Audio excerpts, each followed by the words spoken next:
Samford, and welcome to Bulldog Blitz. I'm Allie Bridges. And I'm Justin Anderson. We have a special show in store for you today, covering highlights from Samford football, volleyball, and soccer. Levi Edwards managed to catch up with Samford goalkeeper Anna Maddox to discuss their recent success. In addition, Sam Bush has a special story with the Samford football team. But first, let's go to the highlights from Saturday's football game against Chattanooga. It was a battle of two undefeated teams going into Saturday's matchup in Chattanooga, Tennessee, between the Samford Bulldogs and the Chattanooga Mocs. Chattanooga strike first midway through the first quarter on a pass from quarterback Alejandro Benefield to running back Ricardre Bagley. Bagley fumbled the ball but was able to pounce on it in the end zone for the Mocs touchdown. In the second quarter, Benefield evaded the pressure from Samford's defense and scampered for a 16-yard touchdown run. Later in the quarter, Benefield connected with senior wideout Xavier Borchet for a 31-yard touchdown to make it 21-0. Samford finally got on the board with under 2 minutes remaining before the half on a magnificent catch by receiver Kelvin McKnight from quarterback Devlin Hodges. After a field goal by Chattanooga made the score 24-7, running back Roland Adams put Samford back within 10 with a 5-yard plunge up the middle. Chattanooga answered right back with a 35-yard touchdown run by running back Derek Crane. Samford's Kelvin McKnight caught his second touchdown of the day from Hodges in the fourth quarter on a 35-yard strike. But it was too little too late as Chattanooga sealed the deal late in the fourth quarter with a 1-yard run by Crane. It was his second touchdown run of the game. The Mocs held on for what turned out to be a 20-point victory to remain undefeated on the season. The final score was 41-21. Samford falls to 2-1 on the year with an 0-1 record in conference play, while Chattanooga improves to 4-0 with a 2-0 conference record. One key stat from the game was third down efficiency. Samford was just 2 of 14 on third down conversions for the game, while the Mocs went 6 of 18.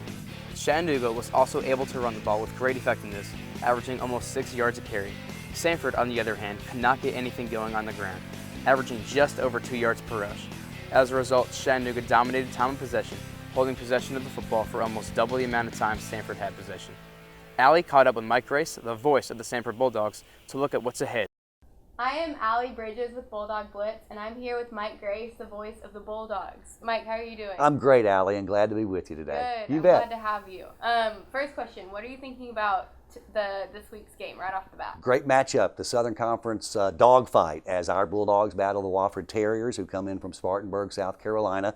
Great Southern Conference rival and a great program. They're led by a guy named Mike Ayers, who's in his 29th season as the Terrier head coach, the longest tenured coach in Southern Conference football. And his teams always play well. They run the old traditional triple offense, so they're really tough to defend.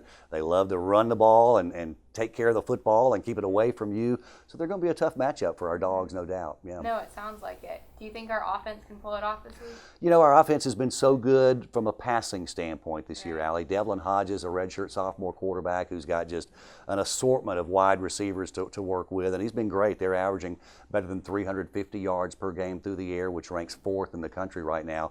But the ground game is something that can certainly be better. We're only averaging about 80 yards per game right now. We're really shut down last week in a loss at Chattanooga. So I know Coach Hatcher wants to get that ground game going just enough to at least make that Wofford defense think about it, and that hopefully opens up some big plays in the passing game. Right. Do you think Wofford's offense or defense is stronger?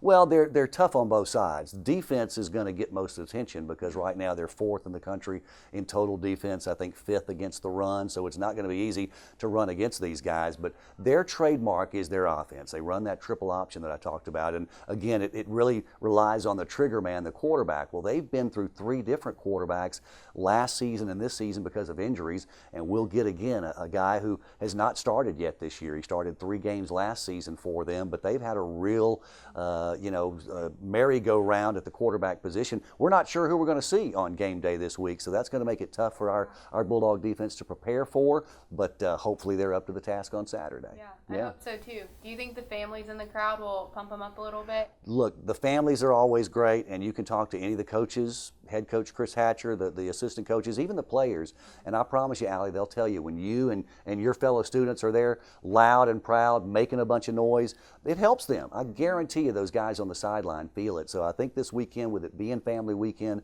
supposed to be tremendous weather. I think you come out early, join us for a tailgating on the quad. We had 5,000 last year. We're looking for more than that this year.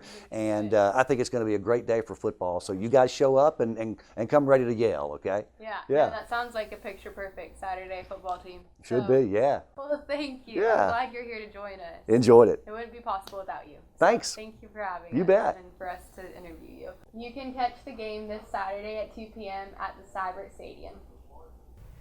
Samford Volleyball had their first conference matchup this weekend. Let's see how the Bulldogs did against Chattanooga. I'm standing here at this Pete Henderson Center where Samford Volleyball had their first conference opener against the Chattanooga Mocs. They swept them. Senior Bulldog Gabby Greenwald ended the game with a monstrous 12 kills. I spoke with Gabby a little bit after the game. Let's see what she had to say.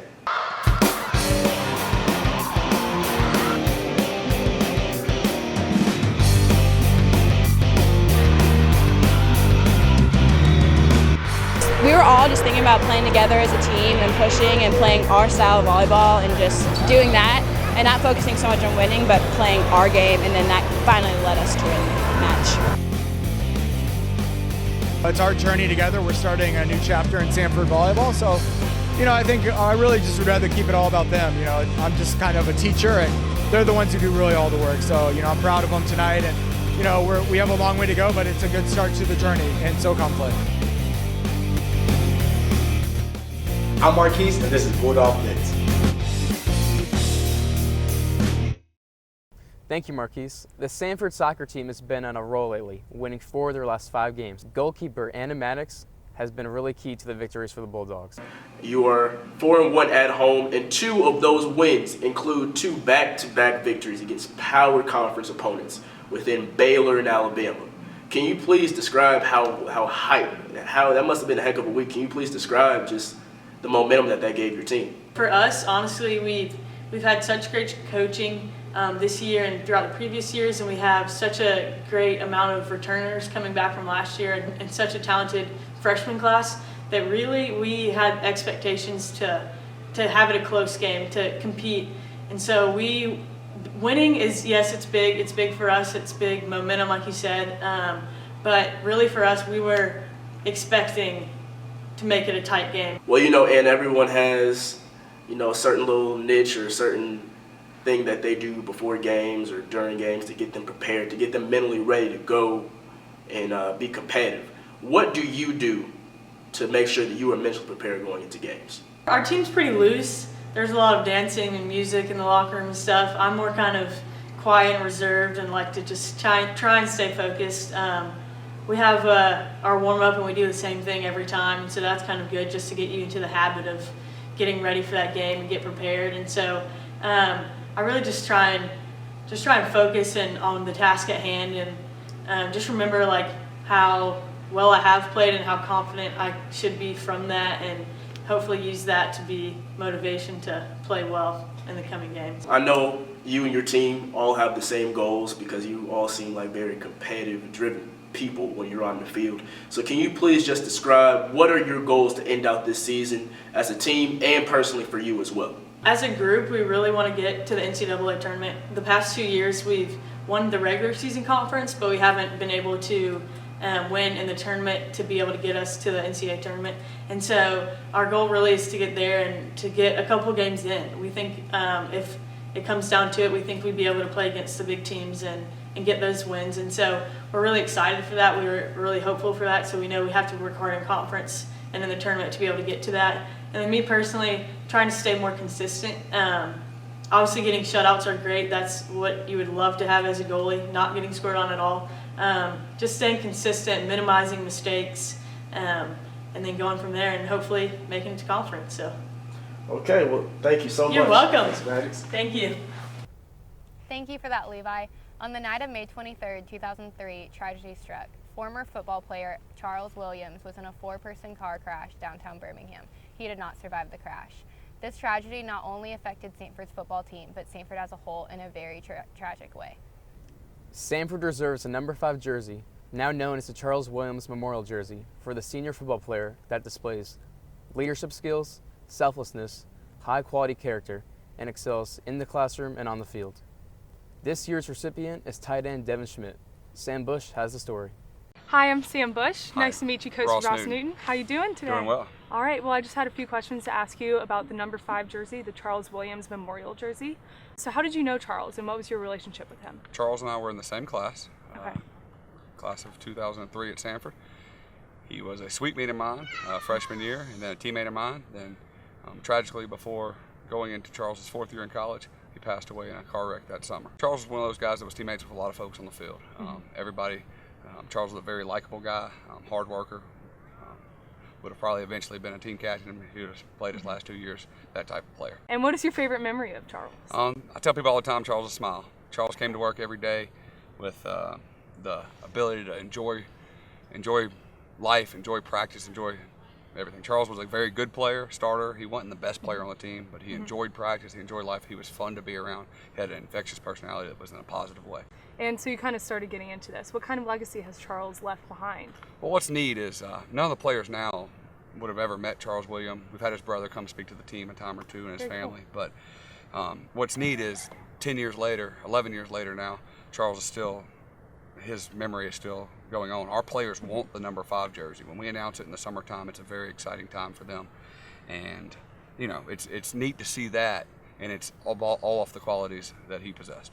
And so going off of that, the current recipient of the Charles Williams Memorial jersey, Devin Schmidt. Yep. Devin's a very good representative, and like I said, most years there's several guys that get represented. That's no different this year. There were several seniors that could have gotten the award, but the coaches and everybody felt like Devin was the best, that represented Charles the best. He has a smile. He comes to work every day.